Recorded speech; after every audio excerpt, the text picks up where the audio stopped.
कुछ देर पहले ही बारिश हुई थी, जिस वजह से आशा के घर के बाहर थोड़ा सा कीचड़ होता है और उस कीचड़ में एक कार आकर रुकती है, जिसमें से आशा की छोटी बहू पूजा अपने पति के साथ उतरती है। क्योंकि पूजा का डिजाइनर लहंगा ड्रेस नीचे से थोड़ा मुड़ गया था, इसलिए गाड़ी से उतरते ही सुमित उसका लहंगा ठीक करने लगता है। हाथों में पूजा की थाल लिए खड़ी आशा अपने बहू बेटे का इंतजार कर रही होती है और कुछ ही देर में निशा फूलों की थाल लेकर घर से बाहर निकलकर अपनी भाभी का डिजाइनर लहंगा देखकर बोलती है, भाभी आपका लहंगा कितना अच्छा लग रहा है। मुझे भी अपनी शादी में आपकी तरह ऐसा ही डिजाइनर लहंगा चाहिए। ऐसा डिजाइनर लहंगा पहनकर इस कीचड़ में शादी करोगी? डिजाइनर लहंगे को अभी से ही कैसे खराब करने आए इसकी प्लानिंग मत करो और एक बार अपनी हैसियत देखो। डिजाइनर लहंगा हर कोई नहीं पहन पाता। सभी पूजा की ऐसी बातें सुनकर उदास हो जाते हैं, पर कोई पूजा को कुछ नहीं कहता। कुछ ही देर में आशा अपनी बहू का गृह प्रवेश करवाती है और अंदर चटाई बिछाकर उसे और बेटे को बिठाती है अंगूठी की रस्म के लिए। तो वहीं शादी के बाद पूजा की मां कविता लिविंग हॉल में बैठकर अपने पति से शिकायतें करती है। क्या जरूरत थी अपनी बेटी की शादी अपने उस गरीब दोस्त के बेटे से करने की? उनका घर भी मिट्टी का बना है, कैसे मेरी बेटी उस मिट्टी के घर में रहेगी? तुम्हारी इन्हीं सोच की वजह से हमारी बेटी हाथ से निकल गई। अरे उसकी शादी एक गरीब घर में करना जरूरी, बहुत जरूरी था। अब उसे पैसे की अहमियत होगी। वो अपने से गरीब को कुछ नहीं समझती थी और इतनी बदतमीज हो गई थी कि उसे सुधारने के लिए ही मैंने उसकी शादी ऐसे घर में की है। वहाँ रहकर उसे प्यार भी मिलेगा और वो संस्कार भी सीखेगी। कविता के कहने पर भी पूजा के पिता कविता की एक नहीं सुनते और अपने डिजाइनर रूम में आकर अपनी ड्रेस पर सुई धागे से काम करने लगते हैं। तो वहीं जब पूजा रस्म करके पूजा अपने कमरे में जाती है तो बाहर बारिश होने लगती है। खिड़की से बाहर बारिश और अंदर अपना मिट्टी का कमरा देख पूजा को बहुत गुस्सा आता है। साथ में वो ये भी देखती है कपड़े पोटली में रखे हैं। एक भी अलमीरा नहीं है इस घर में, मेरे सारे डिजाइनर कपड़े हैं। क्या मैं अपने डिजाइनर कपड़े आप लोगों की तरह पोटली में रखूंगी? पूजा तुम परेशान क्यों होती हो? हमारे घर में संदूक है, हम नए कपड़े उसी में रखते हैं। तुम भी अपने डिजाइनर कपड़े उसी में रखना। अलमीरा के समय में भी तुम्हारे घर में संदूक है। अगर इस बारिश की वजह से उसमें सीलन आ गई तो क्या मेरे डिजाइनर कपड़े खराब नहीं हो जाएंगे? पूजा आते ही शिकायतें करने लगती है। सुमित बेचारा खिड़की बंद कर देता है और जैसे तैसे पूजा अपनी मिट्टी के कमरे में चारपाई पर सोकर अपनी रात गुजारती है और अगली सुबह अपनी माँ को फोन करती है, जहाँ माँ अपने गले में इंची टेप डालकर डिजाइनिंग रूम की खिड़की पर खड़ी होती है तो पूजा अपने कमरे में बैठी होती है। पूजा, यहाँ तो बहुत बारिश हो रही, तो वहाँ ठीक तो है? आज तो तेरी पहली रसोई भी है। मेरी बेटी इस बारिश में उस मिट्टी के घर में कैसे अपनी पहली रसोई करेगी?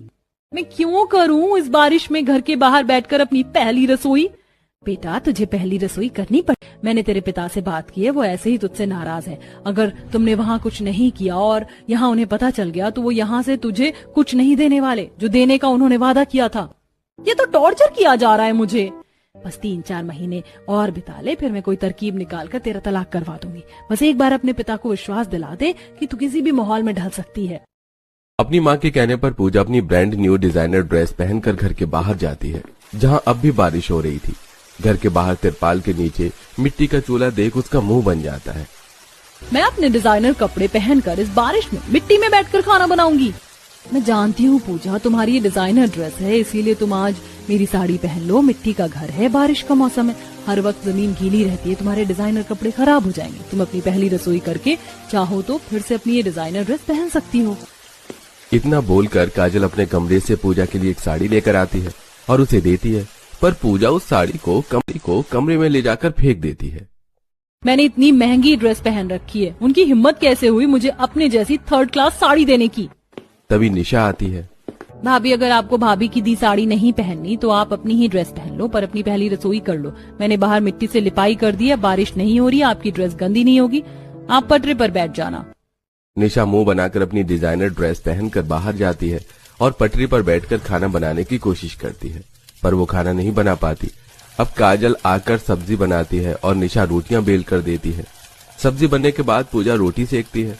इस तरह पूजा अपनी जेठानी और नंद की मदद से अपनी पहली रसोई करती है। इसी तरह कुछ दिन बीत जाते हैं और एक दिन बाहर तेज बारिश होने लगती है, जिस वजह से खिड़की और कमरे की कुछ जगह से छत टपकने लगती है। पूजा जल्दी से अपनी सारी ड्रेस उठाकर इकट्ठा कर लेती है। तभी वहां निशा आती है और अपनी भाभी की इतनी सारी ड्रेसेस देखकर उसमें से एक ड्रेस पसंद करते हुए अपनी भाभी से कहती है, भाभी आपकी सारी ड्रेस तो बहुत अच्छी है, क्या मैं आपकी ये वाली फ्रॉक ड्रेस ले लूं? दरअसल कुछ दिनों में मेरे कॉलेज में फंक्शन है।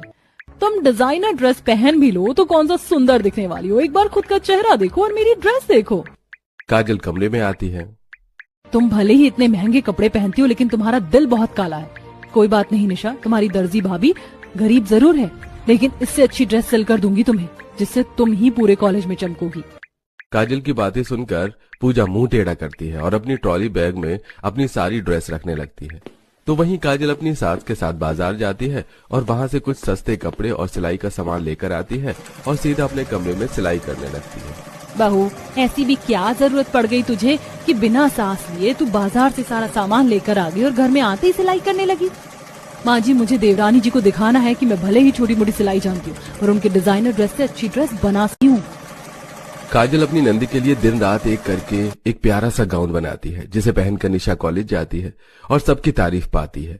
इसी तरह कुछ दिन बीत जाते हैं और एक दिन जब पूजा घर के बाहर सफाई कर रही होती है तो अचानक से तेज बारिश हो जाती है। अब पूजा जल्दी से सारा काम छोड़कर अंदर भागती है, जहां वो देखती है कि काजल उसके सारे डिजाइनर ड्रेस कमरे में लगी तार और बिस्तर पर से उठाकर उन्हें संदूक में रख रही है। मैं जानती हूँ तुम्हें पसंद नहीं जब तुम्हारी कोई भी डिजाइनर ड्रेस को कोई हाथ लगाता है, पर तुम्हारे कमरे की छत बहुत ज्यादा टपकने लगी थी और तुमने अपने कपड़े ऐसी तार पर और बिस्तर पर सूखने के लिए रखे थे, तो बस इसीलिए। मेरे डिजाइनर कपड़ों की देखभाल करने के लिए शुक्रिया। पूजा का शुक्रिया सुनकर काजल मुस्कुराती हुई वहां से चली जाती है। इसी तरह कुछ दिन और बीत जाते हैं और एक दिन पूजा अपने डिजाइनर कपड़ों को देखकर अपने कमरे में अकेले में रोने लगती है। क्या हुआ पूजा, तुम अपने कपड़ों को देखकर रो क्यों रही हो? मैंने कभी नहीं सोचा था इस मिट्टी के घर में काम करने से, यहाँ रहने से मेरे डिजाइनर कपड़े खराब हो जाएंगे। ऊपर से तो मैंने इन्हें रगड़ रगड़ कर साफ किया जिस वजह से इनका सारा डिजाइन खराब हो गया और नीचे से ऐसे बदतमीज मिट्टी चिपकी जो मेरे कपड़े से उतरने का नाम ही नहीं ले रही। आप गरीब के पास तो इतने पैसे भी नहीं है कि मेरे कपड़े ड्राई क्लीन करवा सको। यहाँ पूजा रो रही होती है और वहीं ये सारा सीन सास और जेठानी कमरे के बाहर खड़ी देखती हैं और पूजा को परेशान देख दोनों सास बहू पूजा की गैर मौजूदगी में उसके सभी कपड़ों को ड्राई क्लीन करने के लिए दे देती हैं। पूजा इतनी दुखी थी कि उसने अपने कपड़े 2 दिन तक बाहर नहीं निकाले और 2 दिन बाद जब ड्राई क्लीन वाला कपड़े लेकर आता है तो पूजा देखती है कि आशा और काजल ने अपने सारे पैसे उस ड्राई क्लीनर वाले को दे दिए। ये देखकर उसका दिल पिघल जाता है। मैं उनके साथ कभी अच्छे से पेश नहीं आती, घर के काम भी मन से नहीं करती, इन लोगों के साथ कितनी बदतमीजी करती हूँ, फिर भी ये सब मेरी कितनी फिक्र करते हैं। पूजा, मैंने तुम्हारे सारे कपड़े ड्राई क्लीन करवा दिए हैं, अभी मत पहनना, जब तुम अपने मायके जाओ या घूमने जाओ तब पहनना। मैंने तुम्हारे लिए कुछ सूट बनाए हैं और साड़ी लेकर आई हूँ, तुम उन्हें पहन लेना, या मिट्टी है ना, गंदे हो जाते हैं तुम्हारे कपड़े। इस बार पूजा काजल की ड्रेस को ना तो मना कर पाती है और ना ही फेंक पाती है। वो चुपचाप कमरे में जाकर काजल की दी हुई ड्रेस पहन लेती है और बाहर आती है और ये देख सब खुश होते हैं। इसी तरह कुछ दिन बीत जाते हैं और एक दिन तेज बारिश में पूजा के पिता उससे मिलने उसके ससुराल आते हैं। चटाई बिछाकर सास और जेठानी उन्हें बिठाती है और खुद भी बैठती है। अपने पिता को देख पूजा डर जाती है और जब वो बाहर से अपने पिता के लिए चाय नाश्ता लेकर आती है तो अपनी सास और जेठानी के मुंह से अपनी तारीफ सुनती है। भाई साहब, आपसे किसने कहा कि आपकी बेटी बदतमीज है? इतने बड़े फैशन डिजाइनर की लड़की हमारे इस झोपड़पट्टी में रह रही है, मिट्टी के घर में।